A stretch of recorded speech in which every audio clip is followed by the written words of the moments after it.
Bueno, buenas tardes y bienvenidos a este encuentro de Conoce a tu candidato, la cual es una iniciativa en el marco de nuestro proyecto Mi Derecho, Mi Voto, que busca sensibilizar sobre la importancia del voto consciente, brindando herramientas para poder ejercer este derecho con información. Agradecemos la presencia de nuestra membresía, pero para quienes nos sintonizan por primera vez a través de YouTube, somos Global Shaper Santo Domingo Hub y formamos parte del Global Shaper Community, una iniciativa del Foro Económico Mundial que fomenta proyectos en bienestar de ciudades impulsadas por jóvenes líderes alrededor del mundo. Es importante resaltar que nuestra organización es apartidista, solo dedicándose en esta ocasión a la difusión de las propuestas de los candidatos de diversas posturas ideológicas y partidos políticos.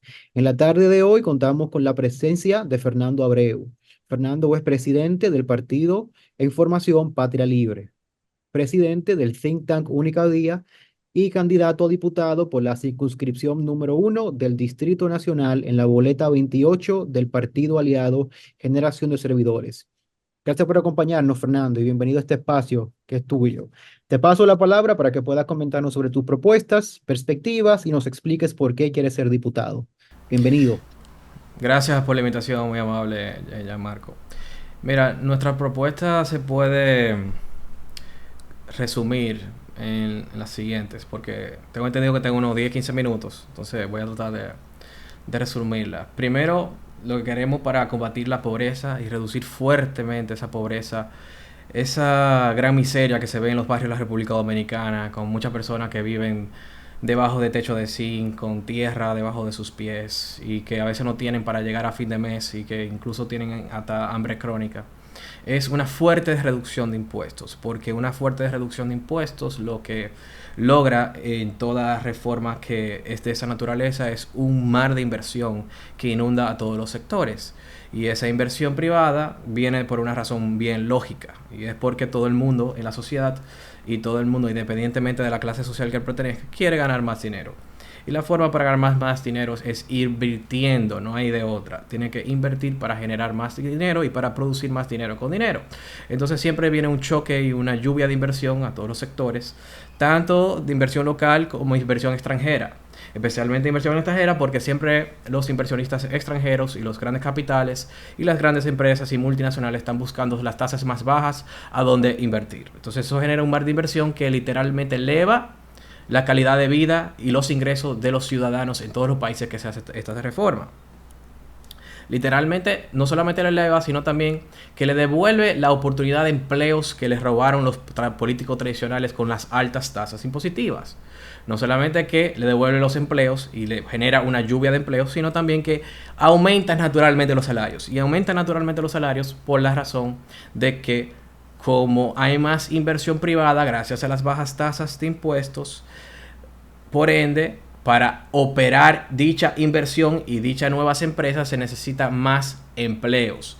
Y esa misma masa de trabajadores comienzan a recibir una lluvia de ofertas y como hay prácticamente un número fijo de trabajadores dominicanos y hay más empresas privadas, entonces comienzan a ofrecer más y más y los salarios comienzan a aumentar naturalmente. Es la forma más efectiva de aumentar los salarios. Y no solamente eso, sino para aquel joven dominicano que quiere emprender, que hay muchos, de hecho, de acuerdo a el TEA, la tasa de actividad empresarial, que bien describe la encuesta global del GEM sobre emprendedurismo dominicano, dice que tenemos uno de los TEA, uno de las tasas de emprendimiento más fuertes en el mundo, más altas. Es decir, que el dominicano tiene un espíritu emprendedor fuerte. Y todas esas personas que quieren emprender, sea el nivel de clase social que sea, cuando hacen estas propuestas de reducción de impuestos fuertes, inmediatamente le llega mucho más inversionistas ángeles al país y mucho más capital semilla privado al país. Es decir, que obtienes inversionistas para financiar y para hacer tu idea una realidad, tu idea de negocio, tu emprendimiento una realidad. Entonces genera esta gran prosperidad como ha pasado en todos los países que hacen este tipo de propuestas. Ejemplos sobran. De hecho, hay ejemplos que tenían hasta más miseria que la propia República Dominicana, como Singapur antes de los 90, que tenía una miseria y había una tasa de pobreza más fuerte que la República Dominicana. Y de hecho ganaban menos que la República Dominicana. Igual Dubái, igual Hong Kong. Estas se hacen estas reformas de libre mercado, de reducción de tasas impositivas y reducción también del Estado, y inmediatamente viene ese mar de inversión tan grande que literalmente hoy en día son de los países más ricos del mundo, con el PIB per cápita más alto del mundo, y donde ya la pobreza que hay, la poca pobreza que hay, casi inexistente, está incluso en algunos países en estadísticamente cero. Y los pobres de esos países tienen 8 veces más los pobres de los países más socialistas, etcétera, etcétera. Pero no solamente sucede en esos países, sino también en otros países como Irlanda. Irlanda fue del país más pobre de Europa a tener hoy en día un PIB per cápita más grande y más alto que todavía el imperio mundial, que es Estados Unidos. Fíjense, del más pobre de Europa a un PIB per cápita más alto que Estados Unidos. Y literalmente, si vemos la estadística mundial completa, los países más capitalistas, los países de más libre mercado, los países con menos tasas impositivas y con menos Estado y menos gasto público, son los países que están en la cima de todo y tienen 25 veces, no por ciento, veces menos de pobres que los países que son más, que tienen más Estado, más intervencionista y más gasto público y más impuestos. No solamente es el tema de la pobreza, sino también que tienen mayores salarios, menor desempleo, mayor PIB per cápita, mayor desarrollo humano, mejor calidad de vida, mejor índice de prosperidad, mejor índice de felicidad, menor índice de percepción de corrupción, mejor desarrollo ambiental, mejor todo sin excepción. Por ende, la estadística es irrefutable y podemos discutirlo con cualquier persona de la ideología opuesta, ya sea socialdemócrata, progresista, socialista, comunista, y también con cualquier economista keynesiano o marxista o kalekiano que quiera aparecer. Aparte que también destruye completamente la teoría keynesiana en miles de ejemplos, y siempre los estados más socialdemócratas de más gasto público son los que quiebran. También podemos ver esto, incluso se puede ver de una forma muy notable con los propios países que ellos más utilizan como ejemplo de éxito de izquierda, que es inexistente, que son los países nórdicos. Los países nórdicos son los países más capitalistas que pueden ver la faz de la Tierra. ¿Por qué digo eso? Porque los países nórdicos, por el lado de los impuestos, tienen los impuestos más bajos del mundo. Los impuestos para las empresas más bajos del mundo. De hecho, el promedio de los nórdicos y bálticos la tasa es 19.2%. Eso es más bajo que el malvado capitalista ultraderecha libre mercado de Donald Trump, que bajó la tasa de 37 a 21. Los nórdicos están por debajo de eso en los impuestos a las sociedades, es decir, a las empresas, es decir, a los empresarios, es decir, a los negocios, para que estemos claros. Donde los nórdicos tienen las tasas altas, fíjense dónde es: a los asalariados, es decir, impuestos sobre la renta de las personas físicas. Entonces, los nórdicos tienen un sistema totalmente lo contrario a la justicia social, al socialismo, al desarrollo sostenible y todos estos discursos colectivistas de la izquierda. Es decir, que los países nórdicos tienen impuestos altos a los de abajo, a los asalariados, al capital pequeño, e impuestos bajos a los de arriba. Nosotros no proponemos eso. Nosotros queremos impuestos bajos para todos por un tema moral. Pero los nórdicos funcionan porque literalmente castigan solamente el capital pequeño y premian o dejan que se acumule el capital grande. Por eso funciona. En el caso de nosotros no queremos castigar ningún tipo de capital, ni pequeño, ni mediano, ni grande. Queremos tasas bajas para todos. Dicho eso, también del lado del gasto, el gasto social, los países nórdicos tienen su gasto social en la forma más capitalista de derecha posible. ¿A qué me refiero? Me refiero, por ejemplo, que tienen incentivos de mercado dentro de sus sistemas, que es lo que nosotros también proponemos en el gasto social. Por ejemplo, tienen el cheque escolar y el sistema voucher en todos los sistemas educativos de ellos. Lo tiene Noruega, lo tiene Dinamarca, lo tiene Suecia, incluso fuera de los nórdicos como Suiza también, entre otros. Lo tienen prácticamente todos, y Finlandia también. Todo tienen incentivos de mercado dentro de sus sistemas sociales. Y también son los que tienen menor regulación. De hecho, Dinamarca, por ejemplo, ni siquiera tiene salario mínimo. Y precisamente por eso y otras razones tienen uno de los salarios promedios más altos del mundo, entre otras cuestiones. Entonces, espero que con esta pequeña introducción ya pude desarrollar la parte económica y la parte de nuestra reforma fiscal bajando impuestos. De forma más precisa, nosotros bajamos el impuesto sobre la renta de personas físicas, que actualmente es 15, 20, 25 a 15% flat. En las personas jurídicas, es decir, empresas, nosotros bajamos los impuestos de 27 y se le agrega a eso actualmente un 10% de dividendo, o sea, 37. Y luego de eso existen las contribuciones obligatorias a los negocios, con lo cual totaliza que el Estado Dominicano le quita a las empresas, independientemente de su tamaño, un 49% sobre las ganancias, calculado por el indicador Doing Business, que es un indicador de hecho que utilizaba el Banco Mundial. El mercado te quita la mitad, el 49% sobre la ganancia. Luego de eso te da la vuelta y te topas enfrente con un ITEVIS que te quita el 18% de todo lo que tú tengas al momento de usarlo y consumirlo. Y también muchísimos otros impuestos, como también que te lo cobran adelante con el anticipo. Y también impuestos a los activos, IPI, transferencias, cheque, entre la de no terminar. Y después de ahí tenemos el pasivo laboral infinito, que quiebran a 9 de cada 10 empresas, según un estudio de Ángel en la República Dominicana. Y no es sorprendente entonces que tenemos un mercado laboral con más de un 58% de informalidad y también nada más y nada menos que 9, según los últimos informes del Estado, 9 de cada 10 MIPYME opera sin RNC, es decir, en la informalidad. No nos podemos quejar porque tenemos un sistema impositivo con tasas demasiado altas. Dicen del otro lado, el lado colectivista, socialista, socialdemócrata y progresista, que eso no es cierto porque la República Dominicana es un país que recauda poco, que recauda un 14-13% de su PIB.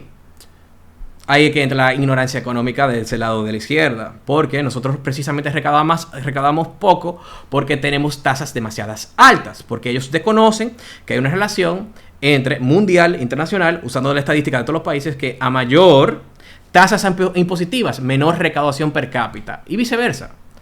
A mayor recaudación per cápita, menor tasas impositivas, la correlación es fuerte. Y no solamente eso, sino en todas las reformas fiscales en la historia que ha sucedido entre 1950 y aquí, en todos los países, incluyendo la República Dominicana, reformas que yo he estudiado todas, en todos los países son más de 50, el PIB per cápita y el PIB sube y aumenta de forma considerable, súper fuerte cuando se bajan los impuestos. Y por ende también sube la recaudación. Entonces, ellos no se dan cuenta que es por la razón contraria. República Dominicana no recauda precisamente porque tenemos tasas demasiado altas. Si tuviéramos tasas más bajas y tuviéramos menos cantidad de impuestos, e incluso de una forma atracadora que te lo cobran adelante, y no tuviéramos este saqueo fiscal y este infierno fiscal que existe en la República Dominicana, con excepción, con exceptos a los sectores que están incentivados con exenciones fiscales como turismo y zona franca, una parte de construcción, proindustria y desarrollo fronterizo, con exceptos de esos sectores que ahí sí tenemos un libre mercado, razón por la cual crecemos ese 5%. Por el otro lado tenemos un infierno fiscal y sucede todo lo que sucede. Y por eso la República Dominicana recauda poco. Para que no se confundan los queridos economistas keynesianos del otro lado que nos están viendo. Muchos de los cuales lamentablemente están en el Foro Económico Mundial y apoyan el Foro Económico Mundial. Que por cierto, ya que estamos en ese tema, sí voy a decir lo siguiente, porque tengo que decir la verdad, tengo que ser claro. Lamentablemente la mayoría que impera en el Foro Económico Mundial tienen esa visión colectivista, economistas keynesianos, políticos socialdemócratas progresistas, entre otros. Sin embargo, entiendo que algún día tal vez este lado del espectro, el lado que tiene la verdad de su lado y que tiene el bien y la moral, puede algún día recuperar todos los espacios, incluyendo foros como la propia ONU y el Foro Económico Mundial. Sé que no todo el mundo que trabaja en el Foro Económico Mundial es malo, sino que su liderazgo mayoritariamente, especialmente Klaus Schwab, Harari, que es uno de los principales asesores y otros, están en el lado incorrecto y mala de la historia. Sin embargo, no significa que todo está perdido. Yo sé que hay mucha gente valiosa adentro que también trabaja, que no tiene esa visión. Conozco algunos de ellos, de hecho.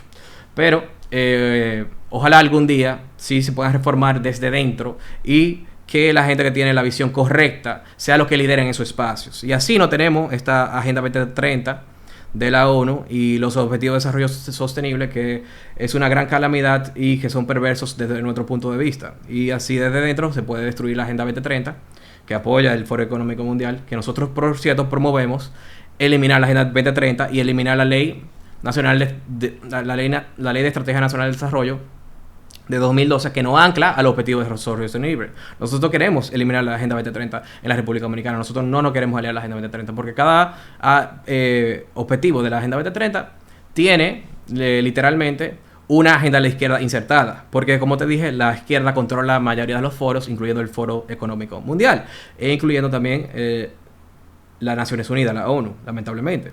Por ejemplo, podemos ver la agenda del aborto en el Objetivo de Desarrollo Sostenible 3 de salud. La ideología de género se ve en el Objetivo de Desarrollo Sostenible y para verlo tienen que ir al detalle, a las micrometas, están clarísimas y puedo nombrarlo de forma más específica. Lo pueden ver, por ejemplo, en la igualdad de género, en el Objetivo de Desigualdad también el número 10 y también en la educación.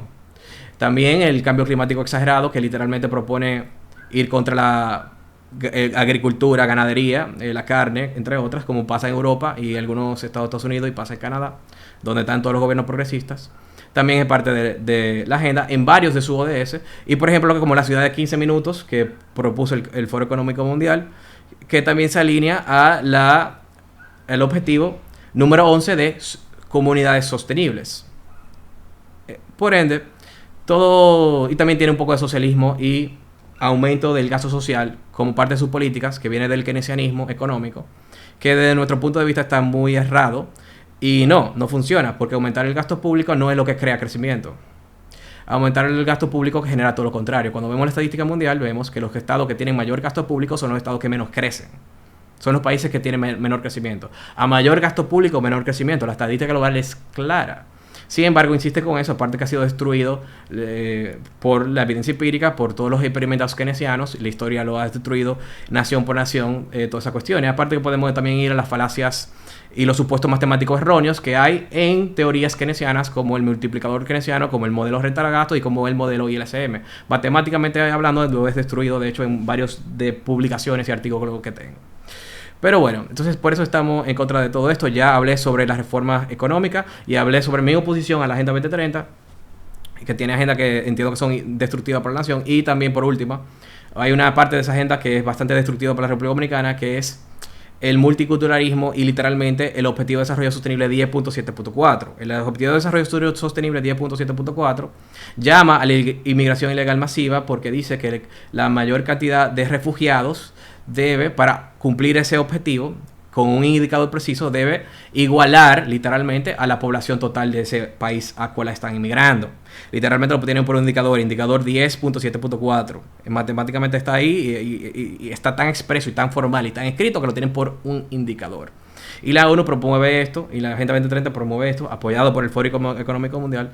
Lo promueve no solamente la República Dominicana, sino también Estados Unidos con México y Europa con los países africanos y musulmanes. Por eso que se está dando este fenómeno en todos los lados. Y eso sucede porque lamentablemente la mayoría de los que lideran estos organismos, ambos Foro Económico y Naciones Unidas, literalmente están controlados y están mayoritariamente con participación de colectivistas, de izquierdistas, progresistas, socialdemócratas, etcétera, que tienen estos fines, que tienen esta agenda de dividir entre opresor y oprimido, y con esto justifica quitarle un derechos, obligaciones y quitarle dinero al lado oprimido, al lado opresor, para dárselo oprimido, y todo ese dinero pasa por los políticos y expande el Estado, tanto el Estado local como el Estado global lo expande con compañeritos, etcétera, etcétera. Es decir, más poder y presupuesto, que es lo que quiere el manifiesto comunista del principio, que es la toma y el control de todos los medios de producción, mediante esa dialéctica, de esa lucha de clase, de sexo, de raza, de nacionalidad, que son todas estas agendas, logran la expansión del Estado, tanto local como global.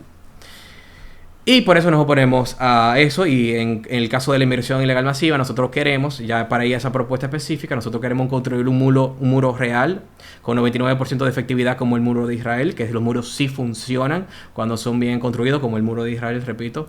También queremos una deportación a todos los inmigrantes ilegales masiva, a todo aquel que no tiene un contrato de trabajo legalizado. Sí, por lo menos nosotros creamos un sistema expedito para los contratos de trabajo y entendemos que la migración debe estar sujeto a la necesidad de nuestras empresas y de las empresas dominicanas. Todo haitiano ilegal o todo inmigrante ilegal, independientemente de su nacionalidad, que no tenga un contrato de trabajo, será sujeto a una deportación masiva, inmediata y ya. Y también queremos combatir la corrupción en la frontera de esos policías que dejan entrar ilegales a cambio de corrupción y a cambio de dinero. ¿Y cómo combatimos eso? Bueno, para eso nos inspiramos en el Plan Colombia, por ejemplo, que lo pueden ver, por razones de tiempo lo voy a simplificar. Pero también queremos poner a nacionalistas bien reconocidos dentro de todas las instituciones que lidera la migración, que tienen que ver con la migración, como la Dirección de Migración, CESFRONT, la policía fronteriza, los militares fronterizos, entre otras, y poner a todas esas personas que le llaman nacionalistas patriotas, como el Instituto Duartiano, Antiguador de Dominicana, los Vinchos, todo aquello que le llaman así patriotas radicales, lo queremos poner en esas instituciones liderando para que literalmente se determine la corrupción en la frontera, porque hay que poner una nacionalista que le duela eso de verdad y que no tenga que ver con dinero, para que quite y literalmente saque a todo corrupto que quiera entrar a ilegales por dinero. Es la soberanía nacional que está en juego, de una nación la cual hay tratado de invadirnos más de 16 veces, y se nos olvida eso en la historia, lamentablemente. aparte que un país pobre no puede cargar a otro país pobre, y aparte que son bandas criminales que literalmente controlan el territorio haitiano, y que es un tema de seguridad nacional, que puede haber una masacre en cualquier momento aquí, y que no solamente es de seguridad nacional, sino que son bandas demasiado peligrosas que ya están haciendo canibalismo, están comiendo personas, como ha salido en varios informes, y no son para nada amigables. Entonces es un peligro demasiado grande para la República Dominicana, y tenemos que proteger nuestra soberanía nacional, y tenemos que construir nuestro muro, como dice Trump también, build the wall. Esto hay que hacerlo aquí en la República Dominicana, literalmente. Y deportación masiva a todo aquel que no tenga un contrato de trabajo, y también poner en posiciones claves a personas que son nacionalistas y patriotas de verdad, reconocidos por eso, que no le importa la corrupción, y que saque a todo corrupto de la frontera, todo policía que venda su patria por dinero. Ya con esto he explicado nuestra política de la reforma fiscal, nuestra posición con el tema de la ONU y la Agenda 2030. Para nosotros es importante combatir la Agenda 2030 precisamente porque sabemos que es una parte formal de la inmigración ilegal masiva, es un apoyo formal. Por eso la ONU siempre se opone cuando queremos deportar, y está haciendo centros de refugiados, entre otras cuestiones. Y nunca vamos a resolver el problema que tenemos con Haití y con la inmigración ilegal masiva mientras la ONU siga insertando su Agenda 2030 en el país. Por eso tenemos una posición tan frontal en contra de la Agenda 2030, y es parte de nuestra política contra la inmigración ilegal masiva. Aparte de eso, también tenemos otras propuestas, como que la mencioné de forma rápida, como el cheque escolar para la educación, en lo cual tomamos el presupuesto de educación, lo dividimos por estudiantes, le entregamos un cheque a los padres que quieran poner a sus hijos, que son los que estudiantes de escuelas públicas, en un colegio privado. Le damos acceso a la educación privada de forma inmediata, ahora y ya, que es estadísticamente superior, admitido por la estadística del propio gobierno, a la educación pública. Y los que se quieren quedar en la pública se quedan en la pública, y los que quieren ir a la privada tienen acceso a la privada con un año de antelación, y así tienen los inversionistas y el sector privado de educación tienen el tiempo de planificación de su inversión e innovación en el sistema para ir tras la demanda de esos cheques. Eso genera una explosión de competencia a través de todo el sistema, y literalmente causa y hace que suba la calidad del sistema de educación. Finalmente, que siempre estamos en los puestos históricos del pasado, siempre estamos en los últimos puestos desde que tenemos memoria. La educación dominicana ha sido pésima siempre, y es una vergüenza nacional. Por ende, tenemos que literalmente hacer ese sistema que la evidencia comprueba de forma totalmente notoria que literalmente los sistemas de esta propuesta, los sistemas voucher, están en la cima de las pruebas PISA, que son las pruebas que miran la calidad de la educación. En la cima totalmente.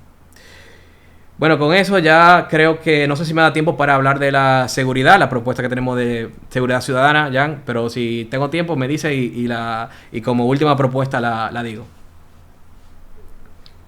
Bien. Con el tema de la seguridad ciudadana, nosotros nos enfocamos y nos inspiramos en tres propuestas de más exitosas del mundo. Es decir, no inspiramos en las tres reformas policiales más exitosas de la historia del mundo. Y esas son las ventanas rotas en la ciudad de Nueva York, que redujo el crimen un 600%. La segunda es el Plan Colombia de Uribe en Colombia, que fue muy exitosa porque destruyó las FARC, aunque lamentablemente después vino Santos con su acuerdo de paz y destruyó ese gran éxito que se había logrado. Y finalmente algunas estrategias que también ha utilizado Bukele, que son perfectamente implementables en la República Dominicana, porque en la República Dominicana existe la tipificación del delito de la asociación de malhechores. Es decir, que aquí hacer lo que hace Bukele no es destruir el debido proceso, es seguir el debido proceso, porque literalmente el debido proceso y este delito de asociación de malhechores ya está contemplado en nuestro Código Penal. Es decir, en nuestro Código Penal, si literalmente entras en una banda criminal, automáticamente es un delito. Aunque tú no hayas robado ni matado a una persona, inmediatamente es un delito en el Estado Dominicano. nos inspiramos también en algunas estrategias de Bukele que se pueden implementar perfectamente en la República Dominicana, porque en nuestro Código Penal ya está contemplado el delito de asociación de malhechores. Es decir, que inmediatamente pertenece a una banda criminal, podemos perseguirlo penalmente hablando. No estamos violando el debido proceso. Si sin cometer un robo, asesinato, etcétera, o atraco, etcétera, entra en una banda criminal, inmediatamente puede ser perseguido. O sea que aquí no estaríamos violando el debido proceso con eso, que es de lo que se le acusa a Bukele. Pero estas son simplemente las inspiraciones que tomamos para nuestro plan de seguridad ciudadana. Sin embargo, tenemos muchos elementos propios y únicos que nosotros implementamos. Por ejemplo, nosotros implementamos una serie de incentivos, tanto la positiva como la negativa, dicho en términos psicológicos, tanto como refuerzo positivo como refuerzo negativo y castigo, para bajar la criminalidad por sector. ¿Cómo funciona esto? Cada sector de la República Dominicana y barrio de la República Dominicana tendrá asignados sus patrullas concentrados en donde hay más y en proporción a donde hay más criminalidad por sector. Y en esos sectores,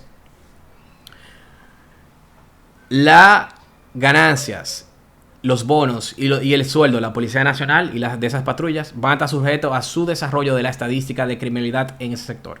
Es decir, que si el crimen baja en ese sector, a todas las patrullas de policía que estén responsables de ese sector van a tener un bono y van a ganar más.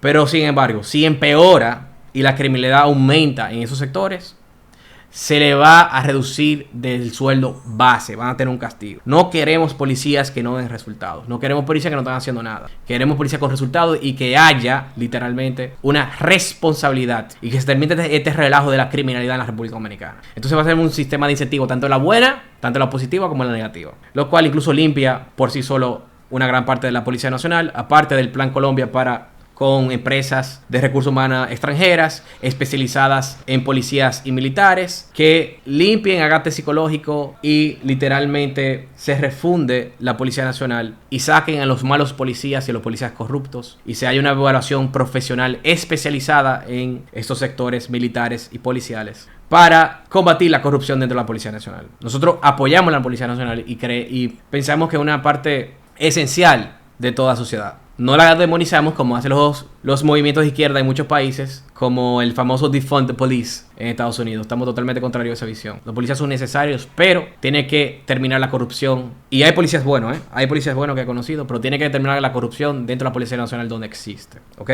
Entonces, hacemos esa cuestión de insertar incentivos por sectores dentro de la Policía Nacional en base a las estadísticas de criminalidad en dichos sectores. Pero no se queda ahí. Encima de eso, nosotros también, muy importante, implementamos incentivos extras y exenciones fiscales y reducciones de impuestos extras, aparte de la reforma fiscal bajando impuestos que mencioné, a el sector de las empresas privadas de seguridad, privadas, para el fin, y si logra, bajo la condición de que logren en sectores completos, contrato de bajo costo, contrato de seguridad privada de bajo costo a sectores completos, a vecindarios, a torres completas, de muy bajo costo. ¿Para qué? Por ejemplo, como las empresas de alarma, como Alerta, que ya existe, pero masificado a muy bajo costo y a una demanda mucho más grande. ¿Para qué? Para que sea complemento, en adición a la Policía Nacional. Y a la Policía Nacional reformada y ya funcionando. Es decir, que tendríamos seguridad privada en todos los sectores y literalmente tendríamos una seguridad pública reformada funcionando. Y así tendríamos doble seguridad y no hay forma con ese tipo de sistema que no vamos a finalmente a solucionar el tema de nuestra criminalidad en la República Dominicana. Es decir, vamos a totalmente resolver y erradicar la criminalidad en la República Dominicana con estos sistemas. Porque no solamente utiliza las características de los mejores sistemas del mundo y más exitosos del mundo, sino también que estas propuestas propias por lógica solucionan totalmente el problema. Sería demasiada seguridad. O sea, todo policía que no está dando resultados en su área, fuera, reducido sueldo. Encima de eso, todas estas estrategias extra que estamos diciendo. Y encima de eso, una policía privada. Encima de eso, extra. En todos los sectores. Sería demasiada seguridad en la República Dominicana. Y finalmente vamos a solucionar este tema. Porque para la inversión privada y para la prosperidad, la seguridad es esencial. Y sin seguridad tampoco no hay libertad. Con eso termino. Bueno, muchísimas gracias, Fernando, por la exposición. Muy interesante, sumamente, yo diría, extensiva y sumamente detallada. Se ve que Sí. tienes una propuesta muy pensada. Mira, para comenzar quizás el espacio de conversación y de preguntas, el cual se encuentra abierto a través de YouTube para quienes nos sintonizan hoy, quiero comenzar contigo con una pregunta de un tema que se encuentra mucho en la palestra pública hoy en día, Sí. el cual tocaste y que me parece es sumamente interesante porque es un tema que de ser electo como legislador tendrás un impacto muy significativo en cuanto a tu rol como fiscalizador, que es el tema de la política del endeudamiento público. Excelente. Como bien sabemos, el gobierno ha trazado una política de endeudamiento público durante los últimos años que la oposición ha criticado y hemos tenido una conversación sumamente, digamos, exhaustiva durante los últimos 10 años, particularmente hablando proveniente de diferentes entidades gubernamentales, etcétera. ¿Cuál es tu visión sobre el endeudamiento público? En qué situación Fernando votaría por un proyecto de endeudamiento público? ¿O en qué situación votarías en contra de un proyecto de endeudamiento público, sea de cualquier tipo de banca? Excelente pregunta. Primero, antes de empezar, quiero decir una realidad. Es una hipocresía de parte de la oposición criticar eso. Porque todos han hecho lo mismo y todos creen, todos, sin excepción, PRM, PLD y Fuerza del Pueblo, creen en el llamado endeudamiento bueno. Y todos han incrementado la deuda de forma radical. Al que me está escuchando, ¿ustedes tienen una idea cuántas veces nuestra deuda pública se ha multiplicado desde el año 2000 hasta acá? La respuesta es mucho más de lo que se está pensando. Una persona no lo puede hacer 3 veces, 4 veces. Como le pregunté incluso a unos comunicadores el otro día en televisión. Me dijeron 3, 4 veces. No. 15 veces. Yo he sido bajo los 3 líderes de los partidos mayoritarios. El del PLD como Danilo, el de la Fuerza del Pueblo como Lionel y Abinader y también el viejo PRM del PRD con Hipólito. 15 veces y todos han justificado su endeudamiento, a pesar de criticarlo ahora cuando están en oposición. Pero aún así, en oposición realmente no lo critican, porque cuando ustedes lo escuchan, lo que están criticando es siempre en qué se está endeudando. Pero cuando son obras de ellos o cuando son por concepto de ellos, ahí la deuda es buena. Para parafrasear, por ejemplo, al candidato senador Omar, por ejemplo, dijo que él está en contra de esta deuda, pero que existe deuda buena. ¿Cuál es esa deuda buena? De los proyectos que él entiende que son buenos. Sin embargo, es una filosofía que es la que tienen todos ellos, PRD, PRM, PLD, FUPU, totalmente errónea. Es una filosofía errónea que se basa en una escuela económica llamada keynesianismo, que creen que con el aumento del gasto público, lo cual una de sus principales estrategias es el endeudamiento, y el endeudamiento se crece y la economía crece y el PIB crece, que es una filosofía totalmente errónea que, como dije anteriormente, es totalmente destruida por la evidencia empírica. No se crece aumentando la deuda pública. De hecho, la deuda pública es inmoral en sí misma, porque la deuda pública no es más que impuestos a futuro. Y si creen que estamos exagerando, que la deuda pública es impuesto a futuro, nada más pregúntense qué pasó con el endeudamiento y el gran hoyo fiscal, déficit fiscal, en el 2012, cuando salió Leonel Fernández del poder. ¿Qué fue lo que Danilo dijo que había que hacer y que estaba obligado a hacer? La reforma fiscal de 2013. Es decir, subir impuestos. Los impuestos, la deuda la deuda es siempre impuesto a futuro. Y es inmoral porque incluso lo estarán pagando generaciones que ni siquiera están nacidas hoy en día, ni siquiera existen hoy en día. Estamos condenando a nuestros hijos y nuestros nietos. Y mayor impuesto es inmoral porque eso desincentiva la inversión privada, desincentiva la producción genera más desempleo al caer la impresión, genera más pobreza y genera este círculo de pobreza y miseria que sucede en todos los países keynesianos y literalmente, eventualmente, quiebras. ¿Qué es lo que los keynesianos no entienden? Si de forma indefinida, como en el caso dominicano, gastas más de lo que te ingresa, eventualmente vas a quebrar. Y eso se puede ver de una forma muy bonita, siendo un poco sarcástico, en la historia dominicana y en la actualidad dominicana. ¿Saben de nuestra deuda pública y de nuestros ingresos fiscales, o sea, de la recaudación del Estado dominicano? ¿Cuánto se va de toda la recaudación de un año en el pago del servicio de la deuda? Es decir, de los intereses y la amortización a capital. La mitad, más del 50% de todo lo que no entra del Estado dominicano se va para el pago de la deuda, pago del servicio de la deuda. Es decir, que nosotros estamos literalmente pagando préstamos para pagar préstamo viejo, lo cual es totalmente insostenible y eventualmente vamos a quebrar. Por más y el riesgo país que no está tan alto, que está medio alto, lo que pasa es que nos comparamos con los peores países siempre, ¿verdad? Eso es insostenible y te va a terminar eventualmente en la quiebra. No es casualidad que el peso dominicano cae frente al dólar continuamente. Hace pocos años, durante Danilo, estábamos en 40 y pico de pesos el dólar. Unos años antes de eso en 30, unos años antes de eso en 20. Ya estamos en casi 60, 59. No es casualidad, porque eso le pone mucha presión al peso y le crea incertidumbre a los agentes económicos frente al peso, porque el peso pertenece a un estado que literalmente la mitad de sus ingresos lo paga el servicio de la deuda.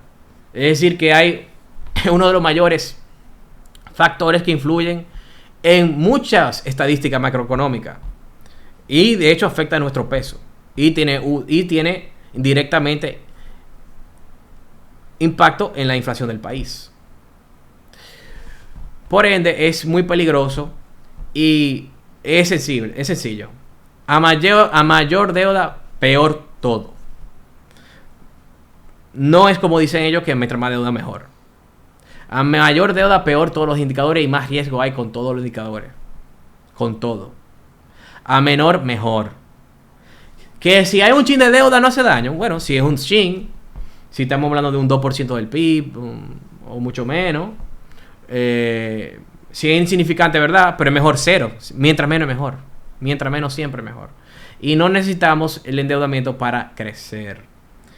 Y eso se puede destruir no solamente con la evidencia empírica y con la estadística y con los ejemplos históricos. Por ejemplo, ¿por qué razón fue que ganaron todos los derechistas en la década de los 80? Como Thatcher, como Reagan, como Menem en Argentina, como también el surgimiento de Lee Kuan Yew en Singapur, como la liberalización también de los nórdicos en los 80 y los 90, que fueron a la derecha también, como todas estas personalidades en el mundo completo, Salinas en México, etc. ¿Por qué?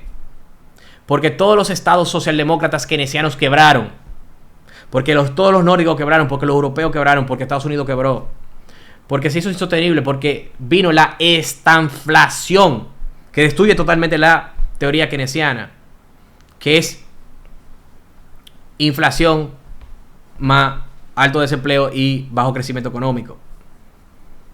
Es decir, los estados quebraron y tuvieron que incluso privatizar muchas empresas estatales que vivían en ese momento, en el mundo completo. ¿Por qué no funciona? Porque quiebras, porque si gastas más de lo que ingresas, eventualmente vas a quebrar. Es matemática simple.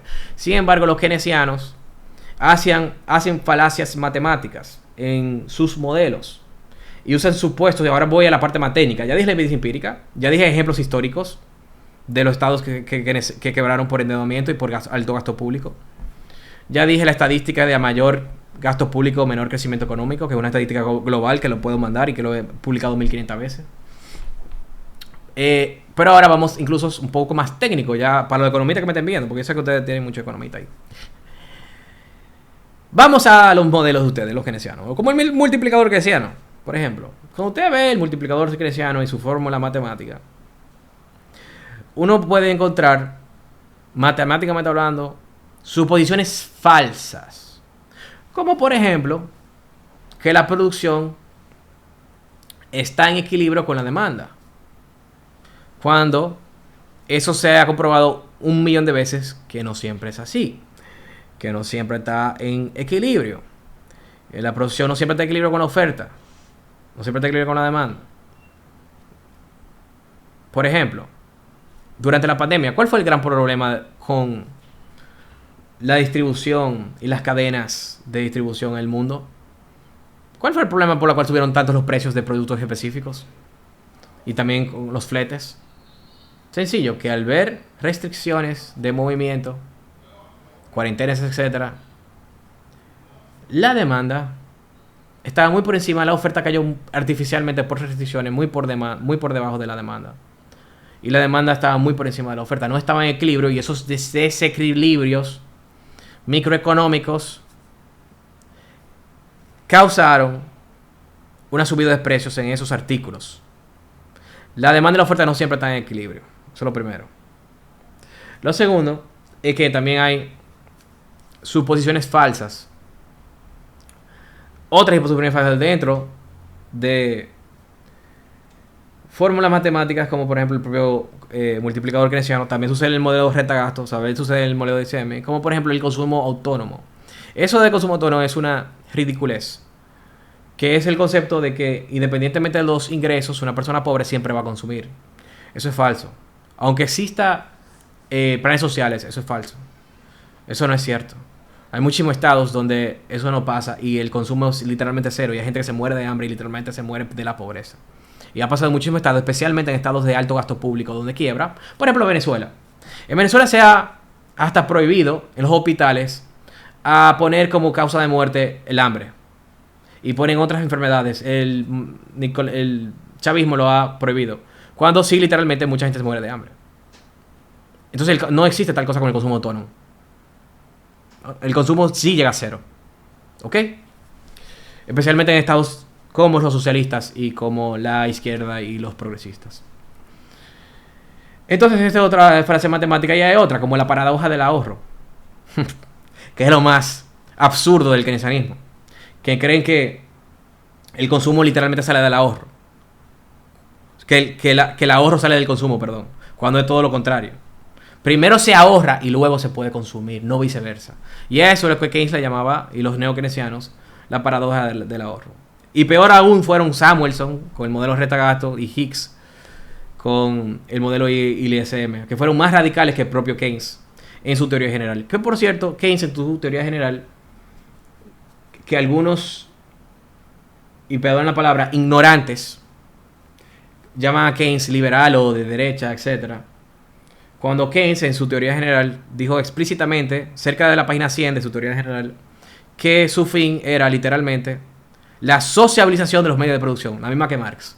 Lo único que de una forma más lenta y más natural, que es la que más gradual, más al paso, que los medios y la cultura vayan más de acorde a ese proceso de socialización de los medios de producción. La misma que Marx, controlar todo. Y por eso el Keynes era tan enfermo y obsesionado con el control sobre la economía. Incluso tanto de forma expansiva como restrictiva. Porque Keynes también creía en intervención del Estado para incluso bajar sueldo. Lo cual, la estanflación en los 70s expuso la gran falsedad de esa teoría keynesiana.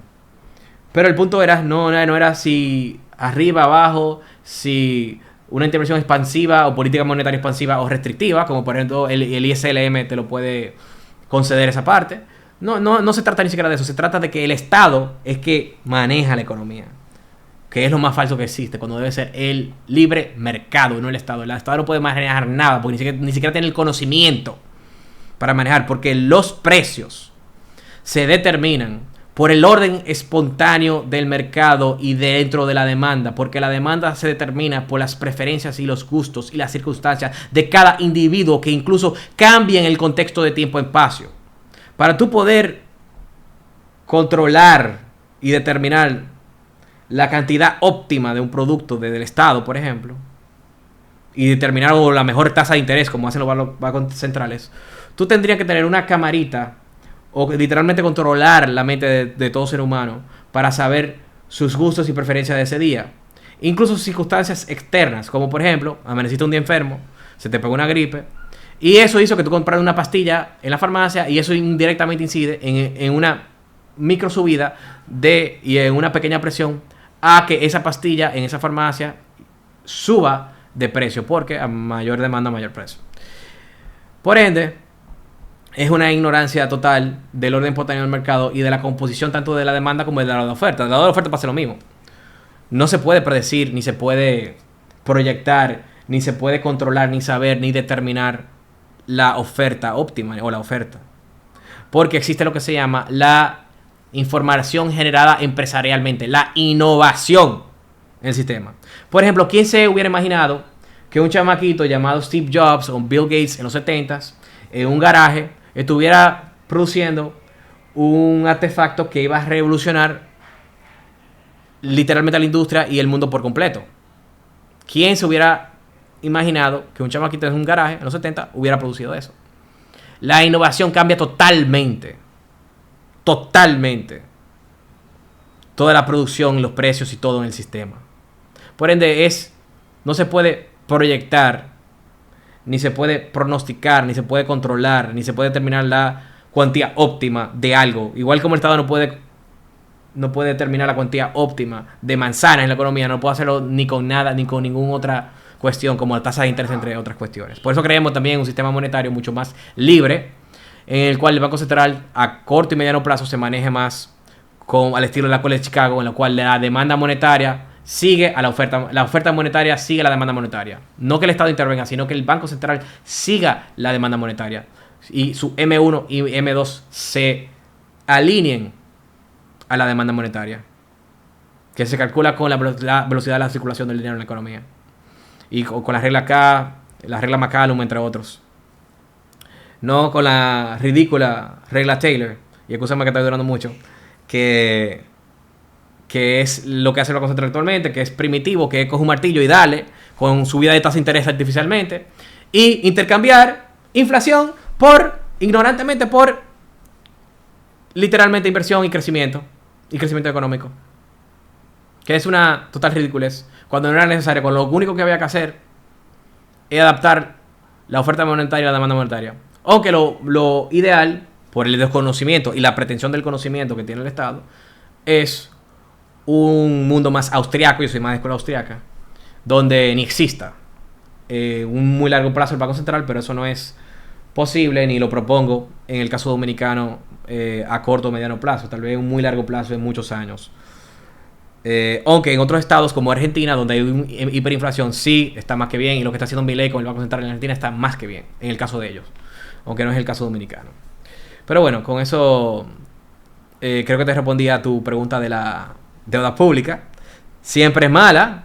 Un poquito de deuda tal vez no hace daño, pero a mayor deuda, peor todo. Esa es nuestra posición. Y no existe deuda buena ni deuda mala. Siempre será malo a mayor deuda. Punto. Muchísimas gracias, Fernando. Mira, te voy a leer una pregunta que nos llegó por el chat. José Ernesto te pregunta lo siguiente. ¿Cuál es tu postura en relación a la calidad del gasto público y qué ajustes sugieres para reducir ineficiencias? Bien. Esto incluso se puede atar a la pregunta de la deuda. Porque yo respondí el tema de la deuda, pero no dije cómo pienso reducir. Nosotros somos los únicos, y te voy a responder con esta misma pregunta.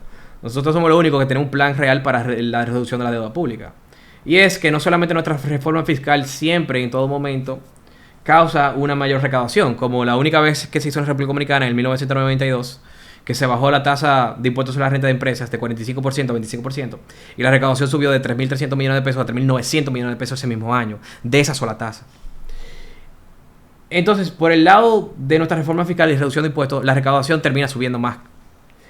Pero no solamente termina subiendo más la recaudación, sino que también por el lado del gasto, nosotros reducimos el gasto público. Nosotros solamente dejamos el gasto social, que es prácticamente las funciones reales del Estado. Dejamos las funciones de seguridad, justicia y educación y salud pública y subsidios a los pobres, medio ambiente, etcétera.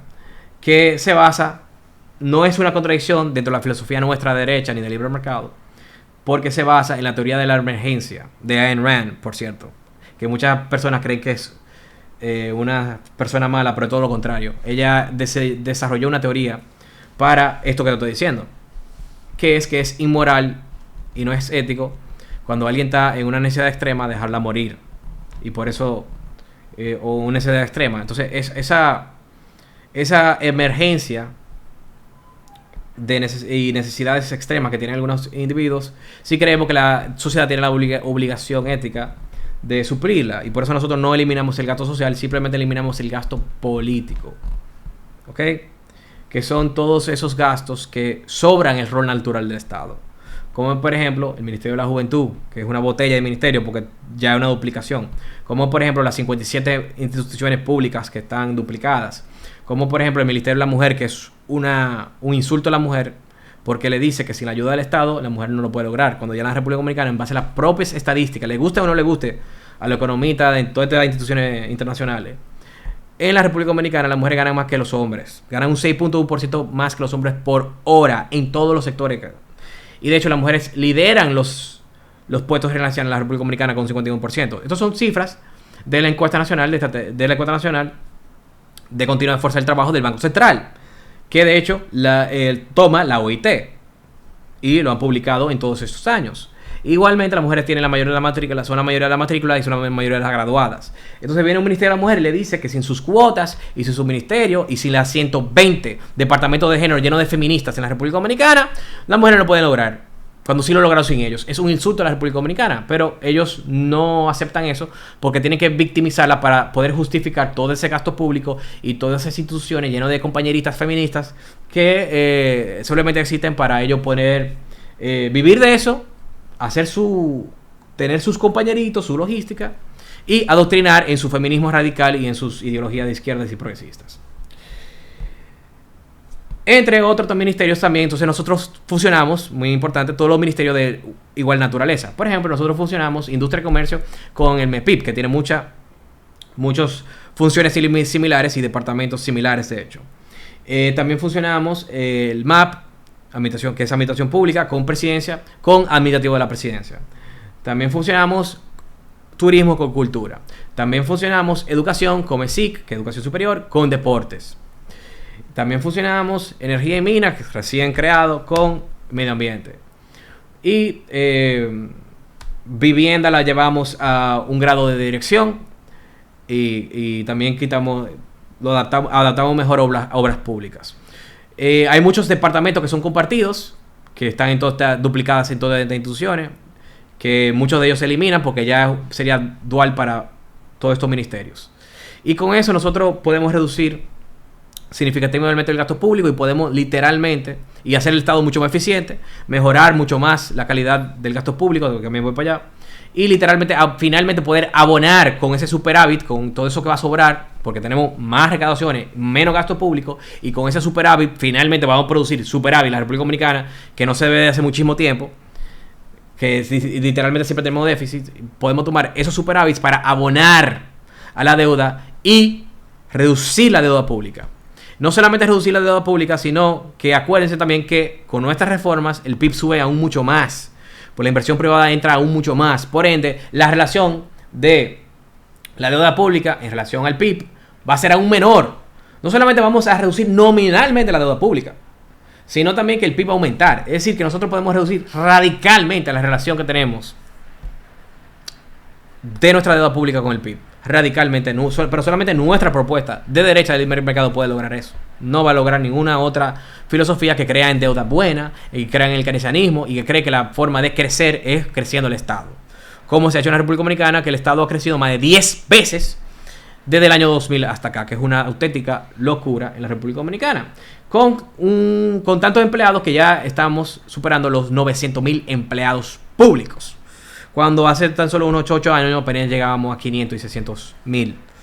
Es decir, el Estado Dominicano ha crecido como una cosa loca. Y de hecho, si lo comparamos en relación a la población, somos el cuarto país con más empleados públicos de América completo. Y no solamente eso, sino también que somos el país, el segundo país con más ministerios en América completa. Solamente nos gana Venezuela. Nosotros le ganábamos incluso hasta la Argentina previa a Milei, la kirchnerista, que tenía 21. Nosotros tenemos 24. Una auténtica locura. Pero no solamente hacemos eso para la calidad del gasto, que es reducir todo esto que no sirve para nada, todas estas duplicaciones, ineficiencias y parte del Estado que no tiene razón de existencia, sino que también en el gasto social nosotros le inyectamos calidad en los sistemas. Inyectamos calidad en los sistemas con los incentivos de mercado y los incentivos de gestión privada que nosotros mencionábamos, como el incentivo en la educación con los cheques escolares, que le sube la calidad del sistema, y también hacemos algo similar con la salud, que va a subir la calidad del sistema. Y tratamos de hacer lo mismo incluso con la misma Policía Nacional. Mencioné que la seguridad privada va a ser un complemento a la Policía Nacional, y también la reforma de la Policía Nacional, que va a subir la calidad del sistema, y vamos a subir la calidad del sistema de todo, incluso con medio ambiente, porque también tenemos una propuesta de libre mercado de medio ambiente que el cuidado de nuestro medio ambiente, que actualmente es pésimo, que hay escándalos cada rato, que se están quemando nuestra boca, que hay mucha basura en la playa, que nuestros ríos están inundados de contaminación. Nosotros vamos a delegar esas funciones al sector privado dedicado a esto, que es muy eficiente en esto, como por ejemplo el Ocean Cleanup, cuando vino el río Sama, resolvió bastante. Delegaremos esa función a ese sector privado, a esas empresas dedicadas a esa, como por ejemplo SOS Carbon con el sargazo en las playas, como por ejemplo algunas instituciones privadas también que se dedican a la recolección de basura en las playas, en los ríos, empresas que se dedican también, privadas que se dedican también a el resguardo de los bosques, a que no haya incendios, etcétera, etcétera. El Estado es ineficiente por naturaleza, porque no tiene los incentivos que tiene el sector privado. El Estado tiene el monopolio de la fuerza. El Estado no tiene competencia. El Estado no es doliente porque no sale su inversión de su propio bolsillo, sino de los contribuyentes a la fuerza mediante los impuestos. Y no tiene el beneficio del incentivo económico, de los beneficios económicos del lucro, que sí lo tiene el privado, porque el privado y el ser humano no se mueve por aire o por un ideal, se mueve por dinero, porque el dinero es el instrumento de intercambio que le permite suplir sus necesidades. El dinero no es malo. El dinero es un instrumento de intercambio que te permite a ti vivir y desarrollarte. Entonces, con toda esta cuestión, nosotros elevamos la calidad del gasto social y también reducimos directamente las ineficiencias y todas las duplicaciones y toda parte del Estado que no debe de existir, no tiene razón de existencia. Y inyectamos incentivos de mercado que hace que el Estado funcione, porque el Estado por su naturaleza nunca va a funcionar, porque encima de que no tiene monopolio, competencia doliente, ni tiene los incentivos económicos, también encima de todo eso tiene la naturaleza política de enchufar a sus compañeritos, porque aquí todos los políticos y casi todo, el 99% de lo que está en el Congreso actualmente, yo como candidato a diputado lo digo responsablemente, llegan ahí, igual también el Poder Ejecutivo, llegan ahí mediante una estrategia de compañeritos, de búsqueda de votos, de logística, de prometerle a el compañerito, al líder comunitario, que si ganan van a tener una posición en el Estado y un puesto público en el Estado, y se enchufan los compañeritos en todas las instituciones. Y por eso hemos crecido hace tan solo 10 o 15 años, menos de 300.000 empleados, a más casi 1 millón de empleados públicos hoy en día, y hemos incrementado el tamaño del Estado de más de 10 veces en los últimos 20 años y la deuda pública más de 15 veces en los últimos 20 años. Con eso espero que respondí. Perfecto, muchas gracias, Fernando. Mira, para ir acabando, te voy a hacer la siguiente pregunta que me parece interesante y que básicamente continúa en varios de los temas que has abordado anteriormente hablando, que es particularmente hablando sobre el tema del desarrollo económico. ¿Qué acciones, ¿Del qué? ¿No te escuché? qué acciones propones para fomentar el desarrollo económico, Desarrollo económico, ok. empleos en el Distrito Nacional? Ok, bueno, lo que más definitivamente, sin ninguna duda, pero sin ninguna duda, aumenta el desarrollo económico en todo sentido de la palabra, y no pudiera decirlo solamente el Distrito Nacional, para el país entero, incluyendo el Distrito Nacional, y para naturaleza el capital se va a concentrar en el Distrito Nacional, es literalmente la reforma de reducción tanto del Estado como de los impuestos, porque si no reducimos el Estado, también para tener sostenibilidad fiscal hay que reducir el Estado. Entonces, literalmente lo que va a causar mayor desarrollo económico, porque cuando entra la inversión privada, esto es muy importante, porque muchas personas y muchos economistas se confunden hasta por el propio concepto de desarrollo, y especialmente se lo focaliza mucho en el tema de la pobreza, con el índice de pobreza monetaria. Cuando se reduce impuestos y aumenta la inversión, a quien más les transforma la vida es al pobre. A quien más saca la pobreza es el pobre. Es una máquina de sacar a la gente de la pobreza. Al pobre le cambia radicalmente la vida, porque inmediatamente tienes empleo, ese salario, o le sube ese salario, o le llega otra oferta mejor, o consigue el capital semilla para hacer su propio negocio, sale con ese mayor ingreso de esa casa de tierra, techo de zinc, con hambre crónica que no le llega a fin de mes, y literalmente se va y puede acceder inmediatamente a una mejor torre de concreto, a poder suplir sus necesidades, llegar a fin de mes, a poder comer de forma digna y a tener una vida digna en sí misma, que es lo que se merece. No hay mayor propuesta y mejor propuesta para incrementar la inversión privada, bajar la pobreza, el desarrollo económico y el desarrollo social de un pueblo que la reducción de impuestos. Con eso espero que te responda. Sí, Fernando. Muchísimas gracias. Muchísimas gracias por acompañarnos, Fernando. Yo siempre busco acabar felicitando a los candidatos porque esto es un ejercicio, me parece a mí, además de ser democrático, es un ejercicio valiente y me parece a mí que los legisladores, los candidatos y los políticos que se enfrentan a preguntas y que vienen este tipo de escenarios son valientes. Así que muchas felicidades y muchas gracias por estar aquí con nosotros. Agradecemos la participación de Fernando en este C por C, recordándoles que pueden difundir sus propuestas y volver a ver sus respuestas en nuestro canal de YouTube, en el cual estará colgado este video, y pueden también ir a las redes sociales de Fernando para poder acceder y ver más sobre sus propuestas legislativas. Mi Instagram es Fernando Abreu, rayita abajo, única vía.